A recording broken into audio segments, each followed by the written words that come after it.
ఢిల్లీ పేలుళ్ల కేసుకు కారణమైన డాక్టర్ ఉమర్ నబీ అనేటటువంటి వాడు అసిస్టెంట్ ప్రొఫెసర్‌గా పనిచేస్తున్నటువంటి అల్ ఫలాహ్ యూనివర్సిటీ. ఆ యూనివర్సిటీలోనే అనేక మంది డాక్టర్లు ఈ ఉగ్ర మాడ్యూల్‌లో ఉండటం, వాళ్ళలో అనేక మంది అదృశ్యం కావడం, కొంతమంది అరెస్ట్ కావడం.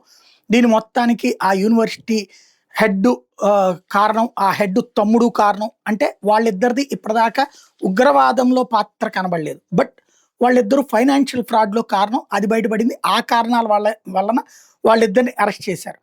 అయితే ఈ పేలుడుకి కారణం కూడా వాళ్ళే అన్నటువంటి ప్రాపగాండా జరుగుతున్న సందర్భంలో ఆ యూనివర్సిటీకి సంబంధించినటువంటి చైర్మన్, అల్ ఫలాహ్ యూనివర్సిటీ చైర్మన్‌కి సంబంధించినటువంటి బిల్డింగ్ కూల్చేశారని నిన్న ప్రచారం జరిగింది. అది తప్పని తేలింది. వాస్తవంగా నోటీసులు ఇచ్చారు.